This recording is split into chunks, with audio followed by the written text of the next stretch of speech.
saya akan menjelaskan penghasilan kena pajak atau PKP. Secara umum besarnya penghasilan kena pajak bagi wajib pajak dalam negeri dan bentuk usaha tetap ditentukan berdasarkan penghasilan bruto dikurangi biaya untuk mendapatkan, menagihkan, dan memelihara penghasilan.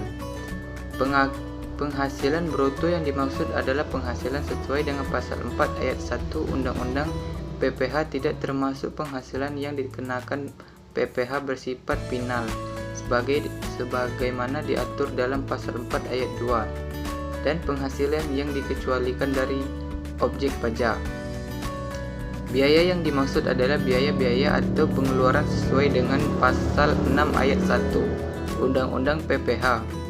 Biaya atau pengeluaran dalam perpajakan dibedakan menjadi biaya yang dapat dikurangi dari penghasilan bruto yang diatur dalam pasal 6 ayat 1 atau dinamakan deductive expense, dan biaya yang tidak dapat dikurangi yang diatur dalam pasal 9 ayat 1 Undang PPh atau dinamakan non-deductive expense, termasuk sebagai pengurangan penghasilan bruto adalah kompensasi kerugian tahun sebelumnya dan penghasilan tidak kena pajak bagi wajib pajak orang pribadi. Selanjutnya, penentuan penghasilan kena pajak dikelompokkan menjadi 5, yaitu yang pertama wajib pajak orang pribadi dan badan yang memiliki peredaran usaha tertentu. Yang kedua, wajib pajak orang pribadi menggunakan norma penghitungan. Yang ketiga, wajib pajak orang pribadi yang menyelenggarakan pembukuan. Yang keempat, wajib pajak badan dalam negeri menyelenggarakan pembukuan. Yang kelima, wajib pajak bentuk usaha tetap. Selanjutnya, wajib pajak orang pribadi dan badan yang memiliki peredaran usaha tertentu. Ada 3. Yang pertama, tarif yang dikenakan adalah 0,5%. Yang kedua, penghasilan kena pajak yang dimaksud adalah peredaran bruto sebulan. Yang ketiga, PPh bruto dihitung dari tarif dikalikan penghasilan kena pajak, atau dihitung sebagai berikut. PPh terutang sama dengan tarif kali PKP sama dengan 1% kali peredaran bruto sebulan. Penghitungan tersebut diperuntukkan bagi wajib pajak dengan syarat sebagai berikut. 1. Wajib pajak dalam negeri orang pribadi dan badan selain bentuk usaha tetap. 2. Memperoleh peredaran bruto dari penghasilan usaha dengan jumlah tidak melebihi 4.800.000.000 rupiah dalam 1 tahun pajak.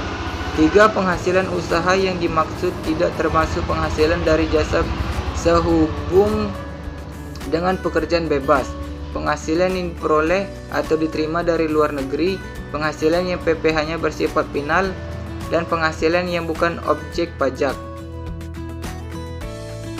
Di sini saya akan menjelaskan tentang wajib pajak orang pribadi menggunakan norma penghitungan.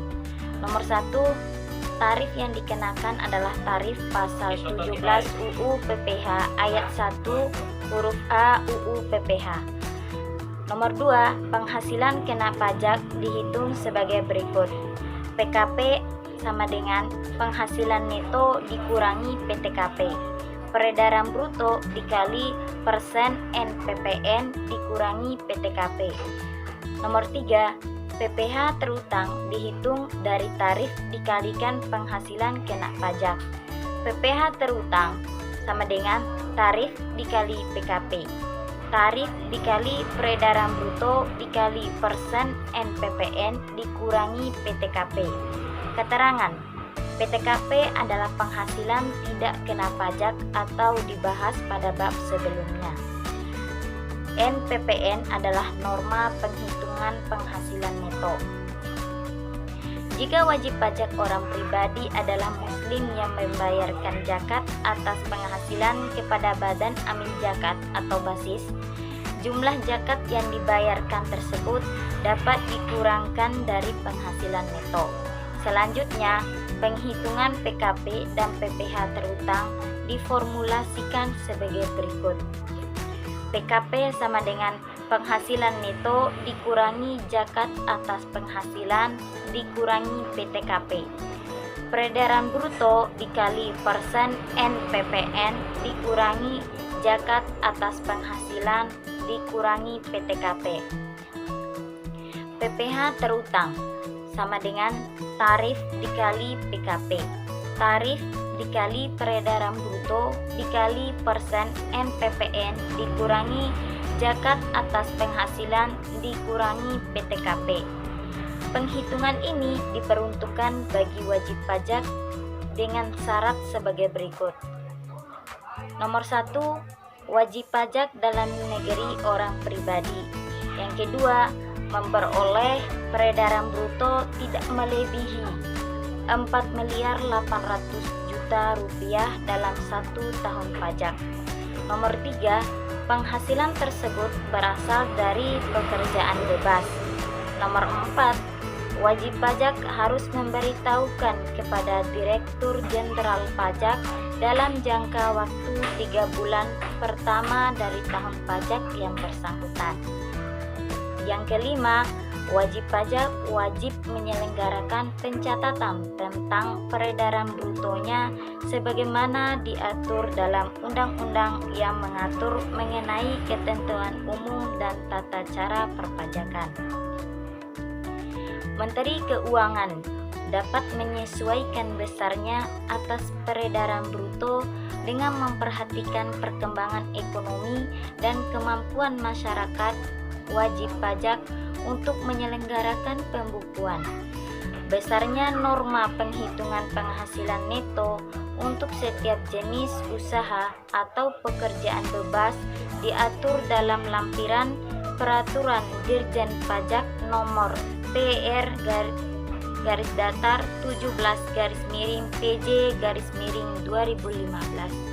Wajib pajak orang pribadi yang menggunakan norma penghitungan penghasilan neto wajib memberitahukan kepada Dirjen Pajak paling lama 3 bulan sejak awal tahun yang bersangkutan. Karena tidak menyelenggarakan pembukuan menggunakan norma penghitungan yang dasarnya adalah peredaran usaha, maka tidak ada penghitungan rugi bagi wajib pajak tersebut sehingga tidak ada pengakuan terhadap kompensasi kerugian dalam menghitung PKP. Contoh, Tuan Hakim kawin 2 anak, mempunyai kantor konsultan pajak. Peredaran bruto dari pekerjaan bebas selama setahun sebesar 2 miliar.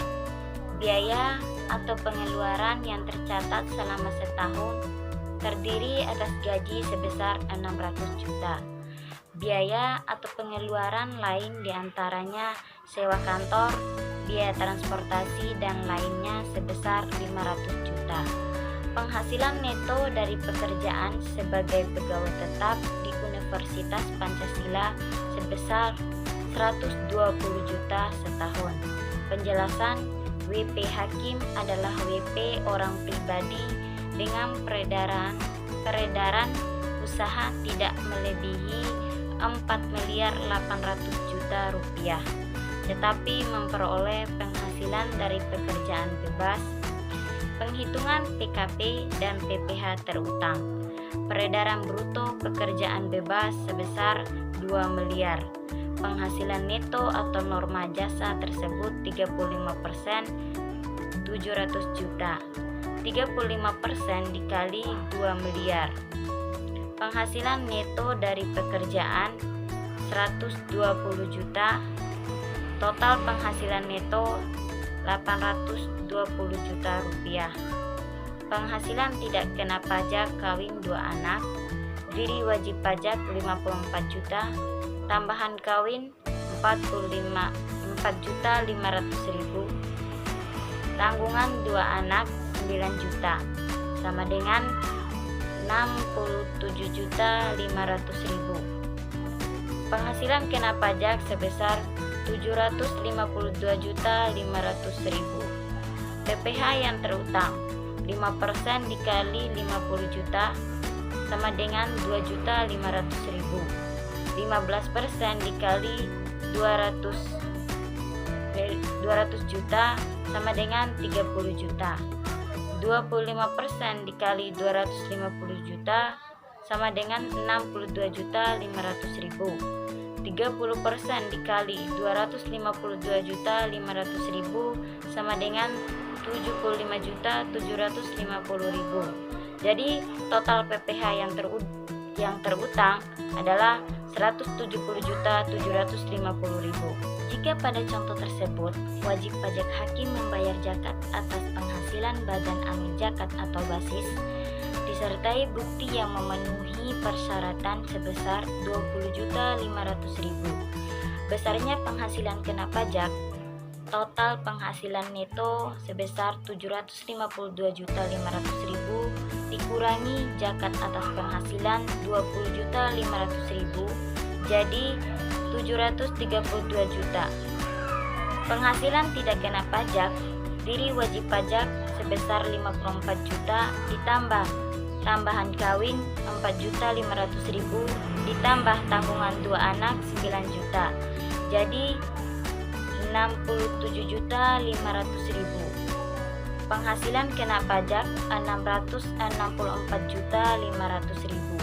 PPh yang terutang 5% dikali 50 juta sama dengan 2.500.000. 25% dikali 250 juta sama dengan 62.500.000. 30% dikali 164.500.000 sama dengan 49.350.000. Total PPh yang terutang sebesar 144.350.000.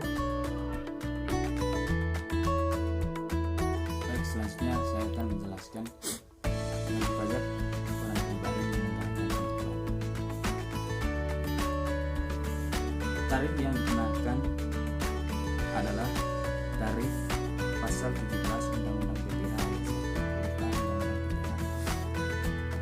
Penghasilan kena pajak dapat dihitung sebagai PKP sama dengan penghasilan bruto dikurangi PKP sama dengan peredaran bruto dikurangi dengan pengurangan atau biaya yang dikenakan. Selanjutnya adalah PPh terutangnya dapat dihitung sebagai berikut. PPh terutang sama dengan tarif kali PKP sama dengan tarif dikali dengan peredaran bruto dikurangi pengeluaran atau biaya yang dapat dikurangkan dikurangi lagi dengan PPKP. Selanjutnya, wajib pajak orang pribadi adalah muslim yang membayar zakat atas penghasilan kepada badan amil zakat atau basis. Jumlah zakat yang dibayarkan tersebut dapat dikurangkan dari penghasilan itu.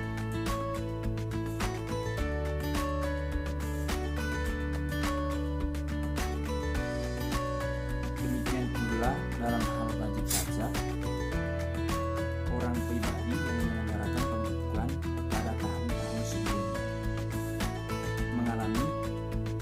sebelumnya mengalami kerugian. Kerugian tersebut dapat dikompensasi atau dikurangkan dari penghasilan itu dalam jangka waktu 5 tahun, dimulai dari tahun pajak berikutnya setelah terjadinya kerugian usaha. Perhitungan PKP dan PPh terutang dapat diformulasikan dengan rumus PKP sama dengan penghasilan itu dikurangi zakat atas penghasilan dikurangi PPKP sama dengan peredaran bruto dikurangi pengeluaran atau biaya yang dapat dikurangkan boleh dikurangi zakat penghasilan, lalu dikurangi lagi dengan sisa rugi kompensasi, lalu dikurangi lagi dengan PTKP. Selanjutnya adalah PPh terutang. PPh terutang dapat diformulasikan dengan rumus PPh terutang sama dengan tarif kali PKP sama dengan tarif dikali dengan peredaran bruto dikurangi dengan pengeluaran atau biaya yang boleh dikurangkan. Lalu dikurangi lagi dengan zakat atas penghasilan, dikurangi lagi dengan sisa rugi yang dikompensasikan, lalu dikurangi lagi dengan PDKT. Selanjutnya adalah contoh perhitungan. Contohnya, Tuan Akbar memiliki usaha perdagangan batik yang diberi nama Perdana Batik. Berikut adalah data penghasilan atau biaya pengeluaran yang boleh dikurangkan dan perhitungan PKP dan PPh terhutang. Peredaran usahanya sebesar 5 miliar rupiah. Biaya untuk mendapatkan atau menagih dan memelihara penghasilan sebesar 4 miliar 500 juta. Jadi dikurangi dengan peredaran usaha sebesar 500 juta rupiah. Jadi penghasilan itu dari usahanya adalah 500 juta rupiah. Selanjutnya penghasilan dari pekerjaan. Penghasilan dari pekerjaan dari Pak Akbar, Tuan Akbar, yaitu sebesar 120 juta.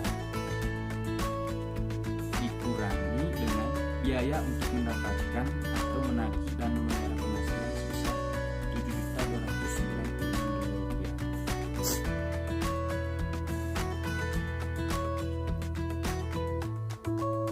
Yaitu sama dengan 112.704.000 rupiah.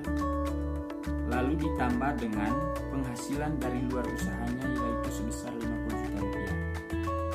Jadi total penghasilan neto dari Tuan Akbar yaitu sebesar 692.704.000 rupiah. Selanjutnya adalah PDKP. Yang pertama, diri wajib pajak, yaitu dari Tuan Akbar itu sendiri. Yang pertama sebesar diri wajib pajak, yaitu sebesar 54 juta rupiah. Tambahan kawinnya sebesar 4.500.000 rupiah. Selanjutnya tunjangan, karena Tuan Akbar belum memiliki tunjangan, jadi tidak ada nilai tunjangan. Jadi jumlah tersebut ditambah menjadi 58.500.000 rupiah. Jadi penghasilan kena pajak Tuan Akbar yaitu sebesar 604.204.000 rupiah. PPh yang terhutang.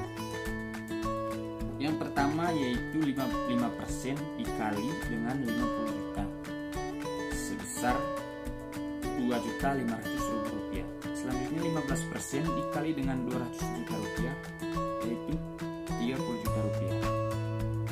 Selanjutnya 25% dikali dengan 250 juta rupiah sebesar 62.500.000 rupiah.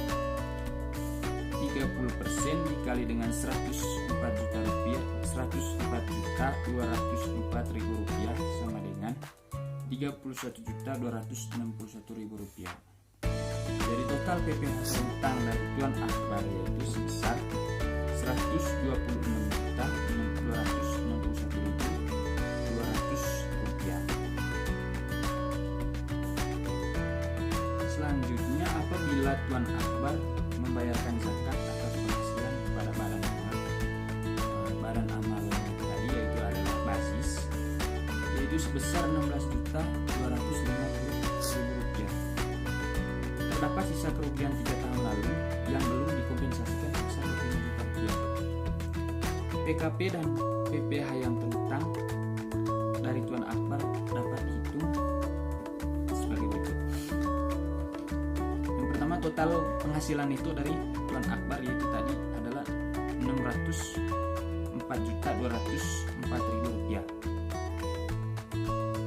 Selanjutnya zakat atas penghasilannya yaitu 16.250.000 rupiah dikurangkan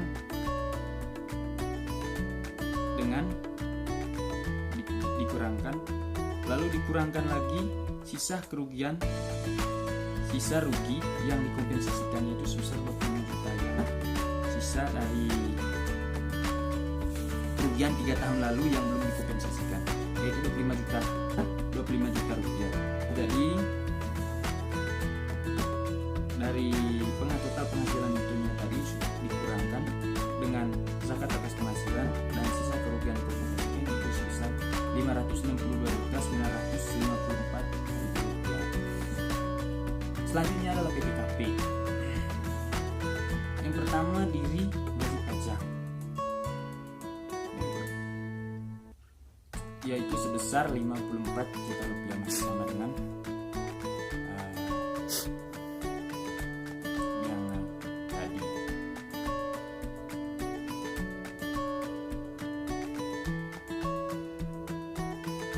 Tambahan kawin yaitu sebesar 4.500.000 rupiah. Jadi totalnya yaitu sama dengan 58.500.000 rupiah. Lalu dikurangi lagi dengan 562.954.000. Jadi penghasilan kena pajak Tuan Akbar yaitu sebesar 504.450.000. Selanjutnya adalah PPh terutang. PPh terutangnya yaitu 5% dikali 50 juta sama dengan 2.500.000. 15% dikali dengan 200 juta sama dengan 30 juta. 25% dikali dengan 250 juta sebesar 62.500. 30% dikali dengan 4.454 sebesar 1.336.200 rupiah. Dari total PPh yang terutang dari Tuan Akbar yaitu sebesar 96.336.200 rupiah.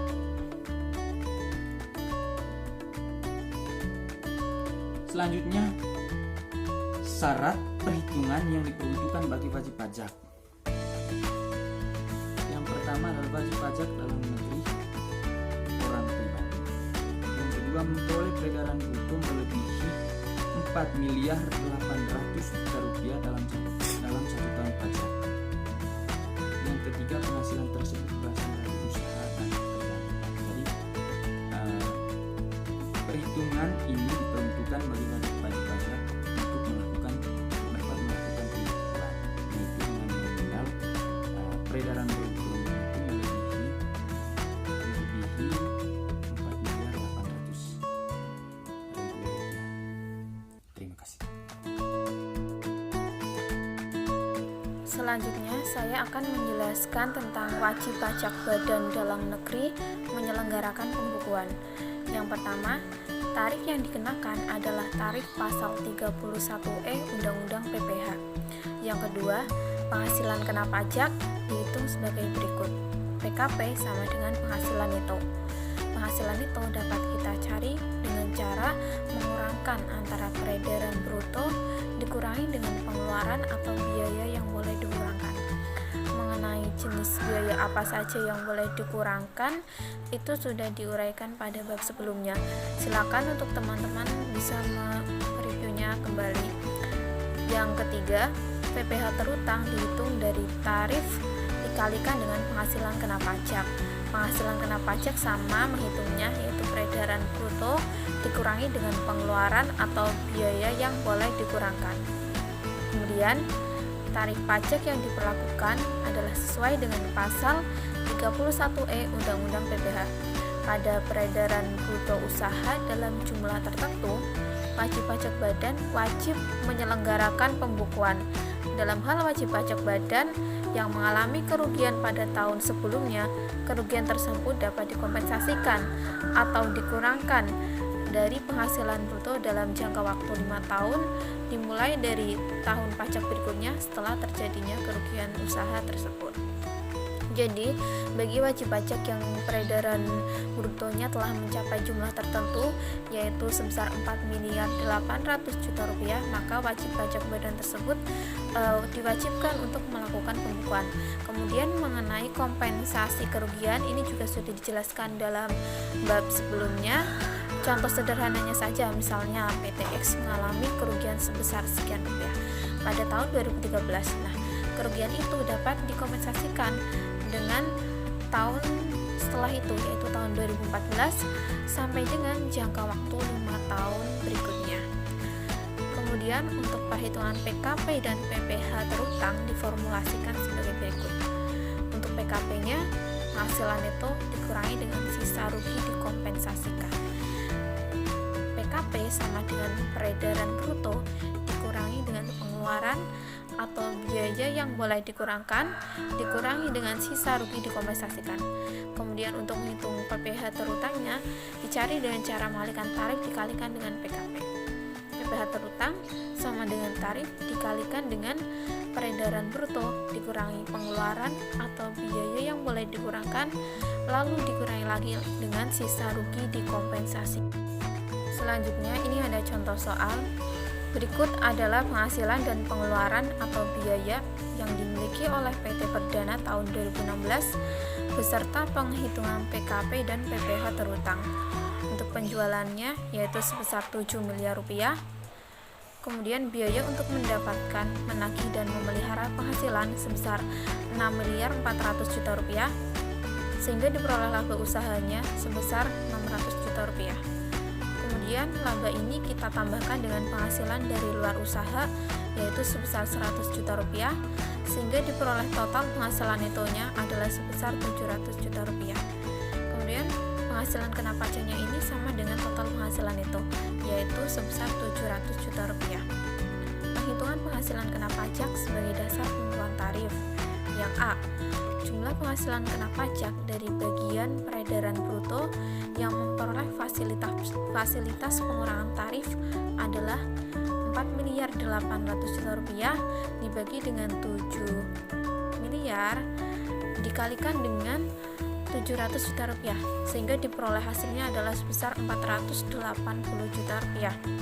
Yang B, jumlah penghasilan kena pajak dari bagian peredaran bruto yang tidak memperoleh fasilitas pengurangan tarif adalah 700 juta rupiah dikurangi dengan 480 juta rupiah sehingga diperoleh hasilnya sebesar 220 juta rupiah.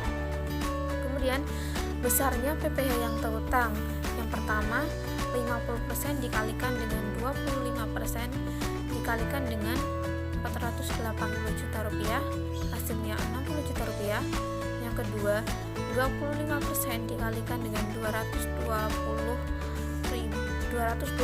juta rupiah hasilnya 55 juta rupiah sehingga total PPh yang terutangnya adalah sebesar 115 juta rupiah. Kemudian jika terdapat sisa rugi tahun 2012 yang belum dikompensasikan sebesar 70 juta rupiah, penghitungan PKP dan PPh terutang adalah penjualannya sebesar 7 miliar rupiah, kemudian biaya untuk mendapatkan, menagih dan memelihara penghasilan sebesar 6 miliar 400 juta rupiah kita kurangkan sehingga diperoleh laba usahanya sebesar 600 juta rupiah. Kemudian laba usaha ini ditambah dengan penghasilan dari luar usaha sebesar 100 juta rupiah sehingga diperoleh total penghasilan itu adalah sebesar 700 juta rupiah. Kemudian sisa rugi yang tadi yaitu sebesar 70 juta rupiah kita kurangkan dengan total penghasilan itunya sehingga diperoleh penghasilan kena pajaknya sebesar 630 juta rupiah. Lalu penghitungan PKP sebagai dasar penentuan tarifnya. Yang A, jumlah PKP dari bagian peredaran bruto yang memperoleh fasilitas pengurangan tarif adalah 4 miliar 800 juta rupiah dikurangi dengan 7 miliar rupiah dikalikan dengan 630 juta rupiah sehingga diperoleh hasilnya sebesar 430 juta rupiah. Kemudian yang B, jumlah PKP dari bagian peredaran usaha yang tidak memperoleh fasilitas pengurangan tarif adalah sebagai berikut: 630 juta rupiah dikurangi dengan 432 juta rupiah sehingga diperoleh hasilnya sebesar 198 juta rupiah. Kemudian PPh yang terutang. Yang pertama, 50% dikalikan dengan 25% dikalikan dengan 432 juta rupiah, hasilnya 54 juta rupiah. Yang kedua, 25% dikalikan dengan 198 juta rupiah, hasilnya 49.500.000 rupiah, sehingga diperoleh total PPh yang terutang adalah sebesar 103.500.000 rupiah. Lalu, apabila sisa rugi tersebut berasal dari kerugian sebelum tahun 2011 tidak bisa dikompensasikan karena telah melebihi jangka waktu 5 tahun. Penghitungan ini diperuntukkan bagi wajib pajak dengan syarat sebagai berikut. Yang pertama, wajib pajak badan dalam negeri. Yang kedua, memperoleh peredaran bruto melebihi 4.800 juta rupiah dalam 1 tahun pajak. Yang ketiga, penghasilan tersebut berasal dari usaha. Selanjutnya adalah wajib pajak bentuk usaha tetap. Wajib pajak luar negeri yang menjalankan usaha atau melakukan kegiatan usaha melalui suatu bentuk usaha yang ditetapkan di Indonesia. Cara penghitungan penghasilan kena pajak dan PPh yang terutang dasarnya sama dengan cara penghitungan penghasilan kena pajak bagi wajib pajak dalam negeri karena bentuk usaha tetap berkewajiban untuk menyelenggarakan pembukuan. Yang pertama, tarif pajak yang dikenakan adalah tarif pasal 17 ayat 1 huruf B Undang-Undang Pajak Penghasilan. Yang kedua, penghasilan kena pajak dihitung sebagai berikut. PKP sama dengan penghasilan neto. Penghasilan netonya dicari dengan cara mengurangkan antara peredaran bruto dikurangi dengan pengeluaran atau biaya yang boleh dikurangkan. Yang ketiga, PPh terutang dihitung dari tarif dikalikan dengan penghasilan kena pajak. PPh terutang sama dengan tarif dikali peredaran bruto dikurangi dengan pengeluaran atau biaya yang boleh dikurangkan. Untuk contoh soalnya, peredaran bruto sebesar 10 miliar rupiah, lalu biaya untuk mendapatkan, menagih dan memelihara penghasilan sebesar 8 miliar rupiah. Penghasilan netonya dikurangkan antara peredaran bruto dengan biayanya sehingga diperoleh hasilnya sebesar 2 miliar rupiah. Penghasilan bunganya sebesar 50 juta rupiah. Kemudian penjualan langsung barang yang sejenis dengan barang yang dijual bentuk usaha tetap oleh kantor sebesar 2 miliar rupiah. Biaya untuk mendapatkan, menagih dan memelihara penghasilan sebesar 1 miliar rupiah. Penjualan langsung dikurangkan dengan biaya untuk mendapatkan, diperoleh hasilnya sebesar 500 juta rupiah. Kemudian dividen yang diterima atau diperoleh kantor pusat yang mempunyai hubungan efektif dengan bentuk usaha tetap sebesar 1 miliar rupiah. Lalu kita tambahkan antara penghasilan netonya sebesar 2 miliar rupiah dengan penghasilan bunganya sebesar 50 juta rupiah. Kemudian tadi 500 juta rupiah dan dividennya sebesar 1 miliar rupiah sehingga diperoleh totalnya sebesar 3 miliar 550 juta rupiah. Kemudian untuk biaya-biaya menurut pasal 5 ayat 3 adalah sebesar 450 juta rupiah sehingga diperoleh penghasilan kena pajaknya adalah sebesar 3 miliar 100 juta rupiah. Lalu kita bisa menghitung PPh yang terutangnya, yaitu 25% dikalikan dengan PKP-nya sebesar 3 miliar 100 juta rupiah sehingga diperoleh hasil PPh yang terutang adalah sebesar 775 juta rupiah.